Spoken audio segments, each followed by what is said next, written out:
At 45, I thought I was trading up. Turns out, I was throwing away the only person who ever truly loved me.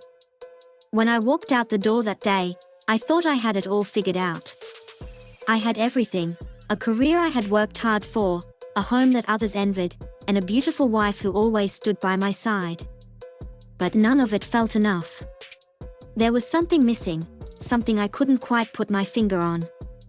It wasn't her fault. It was me. It was a midlife crisis. Or maybe it was just selfishness. Maybe I thought I deserved more than this. I was David, a 45-year-old mid-level executive in a company that respected me but didn't excite me. I was comfortable. Too comfortable.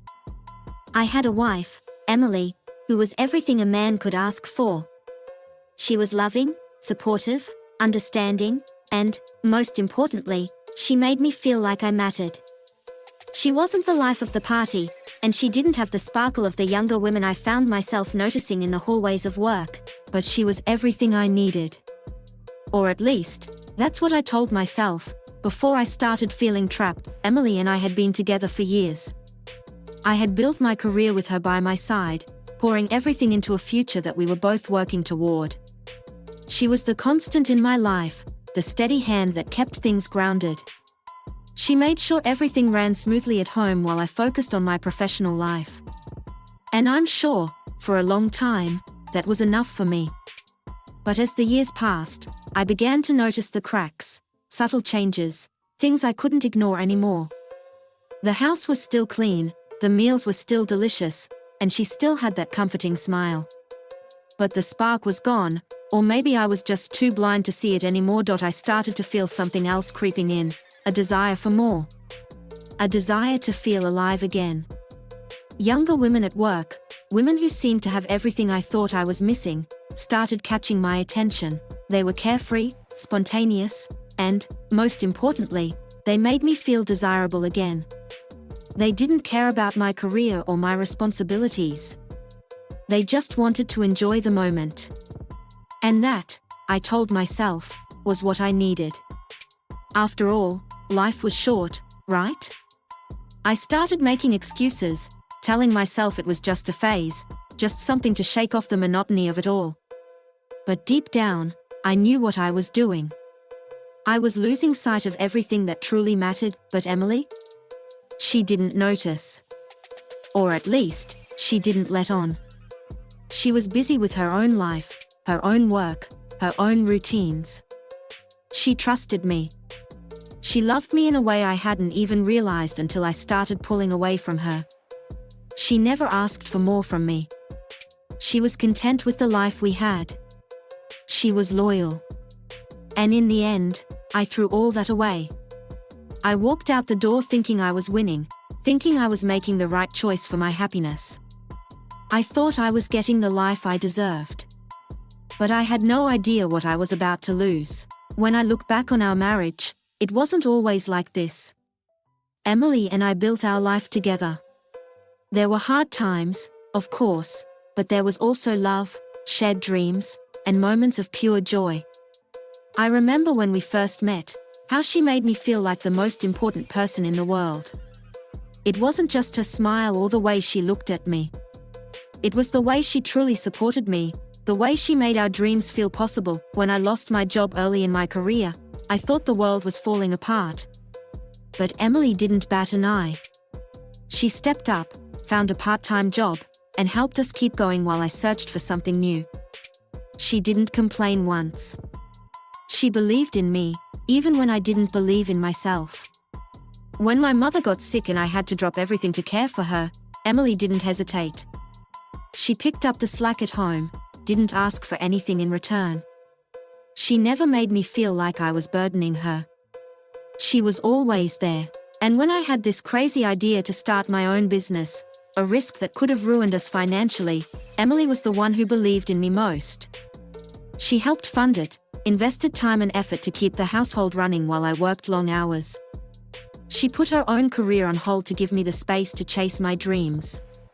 I always told myself I was doing it for us, but honestly, it was her sacrifices that made it happen. She was my foundation, but somewhere along the way, I stopped seeing it. The business took off, and I started to get distracted. The excitement of success, the stress of climbing higher, it all consumed me. And in the midst of all this, Emily became a fixture of stability, but not much else. I started taking her for granted, assuming she'd always be there, waiting. It wasn't like I didn't love her. But I began to feel restless. The routine of it all started to weigh on me. I would come home from work, and she'd be there, a warm meal, a soft smile, asking me how my day went. But the passion, the spark, was fading. Our conversations felt predictable, the same old topics. The world seemed so much bigger outside the walls of our home. Then there was Tanya. Tanya was young, vibrant, full of energy. She worked in my department, and she had a way of making me feel alive again. She flirted with me in ways I hadn't experienced in years. At first, it was just harmless banter, but it felt like a lifeline. I started looking forward to work, to those small moments with her. She made me feel desirable again, something I hadn't realized I was craving. I couldn't help but compare her to Emily. Tanya had no responsibilities, no baggage.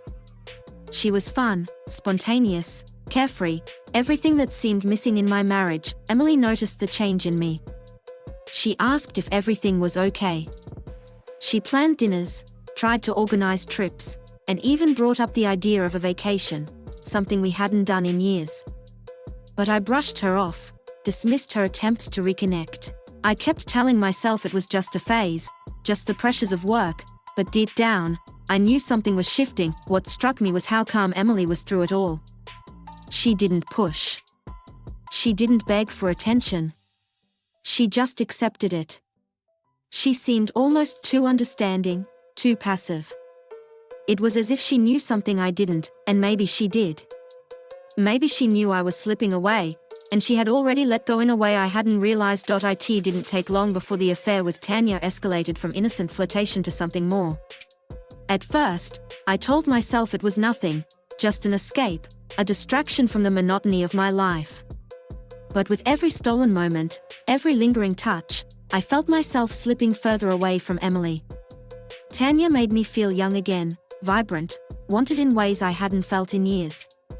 She didn't ask questions about my life, my past, or my responsibilities. She was a breath of fresh air, and I was drowning in it. I started making excuses. I'd say I was working late or going out with colleagues, but in reality, I was with Tanya. And I knew it was wrong. I could feel the guilt gnawing at me every time I looked at Emily, but the temptation, the thrill of someone new, was too strong to resist. I convinced myself it was just a phase, that once things settled down, I'd go back to being the husband she deserved. But deep down, I knew that wasn't true.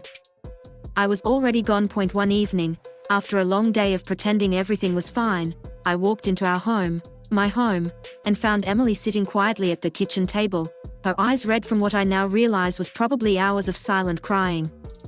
I stood there for a moment, unsure of what to say. She had always been able to read me like a book, and in that moment, I knew she could see through the facade. She didn't ask where I had been, who I'd been with. She didn't scream, didn't accuse me of anything. Instead, she simply looked up at me and said, "David, if you want to leave, I won't stop you. If that's what you need, if that's what you want, then I'll let you go." Her calmness struck me like a slap in the face. No pleading, no begging for me to stay. Just acceptance. As if she had already let me go in her mind. The silence between us was thick, suffocating. I stood frozen for what felt like forever, unable to move. I thought I'd feel relief, that leaving would be this moment of triumph, of freedom. But instead, I felt hollow, like I was walking away from something I didn't truly understand until it was too late. Finally, I nodded, muttering something about needing space. I didn't deserve to explain myself, and she didn't deserve to hear the lies I was about to say. That night, I packed my things and moved in with Tanya. She was waiting for me with open arms, excited to start this new chapter with me. For the first time in months, I felt a sense of freedom. I was free from the routine, free from responsibility. I didn't have to face the weight of Emily's sadness or her quiet disappointment. I was finally living for myself. But as I closed the door to our old house behind me, I felt a coldness seep into my bones. A feeling I couldn't quite shake, even as Tanya wrapped her arms around me. For now, I was free. But that freedom felt empty. And I didn't know yet how deeply I would come to regret it. First, living with Tanya was everything I thought I wanted. She was carefree, spontaneous, and full of energy. Every day felt like a new adventure, and I convinced myself this was the life I had been missing. There were no responsibilities, no commitments. Just endless excitement. She made me feel like a king in a world where I had been nothing but a tired worker bee. I forgot what it felt like to be treated like I mattered, but soon, the cracks started showing. Tanya didn't care about the things that had once mattered to me. When I was working late, she didn't ask about my day or my dreams. She didn't know how to comfort me when I needed support. There were no deep conversations, no real connection. She was all surface, all fun, and no substance. Then, the company I worked for downsized. I had been with them for over a decade, and losing my job felt like a punch to the gut. I hadn't prepared for it, emotionally or financially. And Tanya? She was indifferent. She didn't offer any comfort, didn't suggest ways we could get through this together. It was as if she saw my failure as something I deserved, something that took away the sparkle she had once admired in me. Meanwhile, my friends, the ones I'd thought I could count on, started to distance themselves. They had been at my wedding, had seen the life Emily and I had built, and now, they didn't know how to look me in the eye. My kids, if I'm being honest, were distant too. They'd always loved Emily more, and now that I wasn't with her, they seemed to close off even more. It was like I was losing everything. I started drinking more, trying to drown out the emptiness.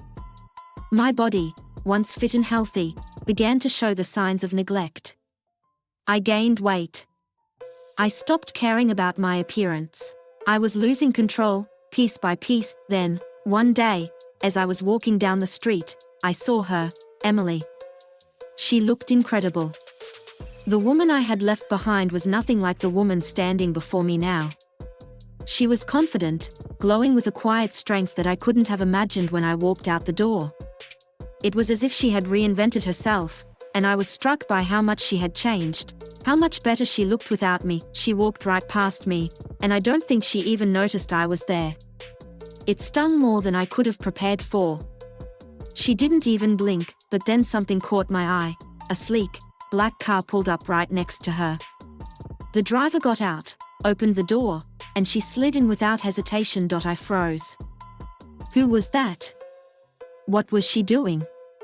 Who was in that car? Curiosity gripped me, and I realized for the first time since I left, I hadn't even thought about who Emily was becoming without me. This section highlights the unraveling of David's new life and his growing sense of emptiness. The emotional contrast between his life with Tanya and his past with Emily is made clear. The twist introduces a new layer of mystery around Emily, piquing David's curiosity and setting the stage for his emotional downfall. Days turned into weeks, and the hollow feeling inside me only grew. I kept telling myself I had made the right choice, but nothing about my new life with Tanya felt real. I was drowning in regret, and yet, I couldn't bring myself to face the one person who could have made it all right, Emily. Then, the rumors started. Whispers at work, the occasional mention from old friends. Emily was dating someone. Not just anyone, a successful man. Someone who had swept her off her feet. Someone who was more than I had ever been. I couldn't help myself. I had to know more. I found her social media profile, something I hadn't bothered to check before. What I saw stopped me cold. Emily was glowing. Radiant. She was traveling, doing things she had always dreamed of but never had the chance to. She wasn't just surviving, she was living. And here I was, a broken man, stuck in a life I couldn't escape. But the real shock came when I dug deeper. Emily hadn't just moved on from me, she had rebuilt herself in a way I couldn't have imagined. It turned out she had started a business. A business that I hadn't even known she'd been planning. She had taken everything she'd learned supporting me, the late nights, the sacrifices, the countless hours she spent making my dreams her own, and turned it into something of her own. The business had exploded, becoming wildly successful, and then, there was the kicker. Emily's new fiancé wasn't just some rich guy she had fallen for. He was the CEO of the company that had headhunted me before I got laid off, the one I had turned down because I was comfortable.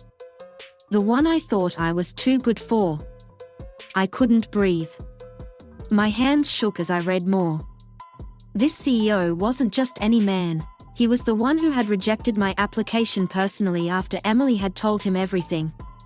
She had confided in him about my affair, about everything. The betrayal. The heartbreak.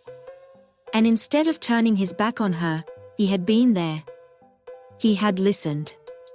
And then, he had offered her a future, one that I had never been willing to give her. I leaned back in my chair, the realization hitting me like a ton of bricks. I had destroyed my marriage for someone who never loved me. I had thrown away the woman who had stood by me, who had been my rock, for a fleeting thrill that was as empty as it was short-lived. And Emily? She hadn't just moved on. She had risen. She had found love, success, and happiness, without me. She had rebuilt her life stronger than ever, and she hadn't looked back. Not once. I had underestimated her. I had thought I was the one who would walk away with everything. But in the end, Emily had walked away from me, and she had found something so much better. I was nothing but a ghost in her past. Now, I live alone in a small, one-bedroom apartment, nothing extravagant, nothing to remind me of the life I had once had. Tanya left months ago. The excitement, the spark, the freedom I thought I'd found, all of it faded as quickly as it had appeared. She moved on, just like everyone else did. I spend most of my days in silence, the hum of the city outside my window the only noise I hear. The walls are bare, the air feels empty, and every corner of this place is a reminder of how far I've fallen. I've tried to move forward, to find something to fill the space, but there's nothing that can replace the loss of what I had. One afternoon, I found myself scrolling aimlessly through social media. And there it was. Emily's wedding. She had posted it. The beautiful ceremony, the smile on her face, it was impossible to miss. She looked radiant. More than radiant. She looked truly happy. And for a fleeting moment, a wave of anger and regret surged through me. I wanted to reach out, to tell her how sorry I was, to ask for forgiveness. But the thought passed quickly. I knew I wasn't part of that chapter anymore. I wasn't part of her life. I watched her walk down the aisle, not as my wife, but as a woman who had found her place in the world. She had found happiness without me. And I realized something, she hadn't just moved on. She had become everything I wasn't. She had found strength in the face of betrayal, success in the face of loss. And I had become a shadow of the man she used to love. The truth is, I left her thinking I could do better. I thought I deserved someone younger, someone more exciting, someone who could bring the thrill back into my life. But Emily? She became better. While I had tried to replace her with something fake, something shallow, she had built a life full of depth, of purpose, of real happiness. And I was left alone in a dim apartment, a ghost of the man I once was. As I sit here now, staring at the screen, watching her start this new chapter with someone who truly understands her, I can't help but think, was it worth it? I left my wife, chasing something I thought would make me happy, only to realize too late that the only thing I was chasing was my own destruction. Have you ever walked away from something real, chasing something fake?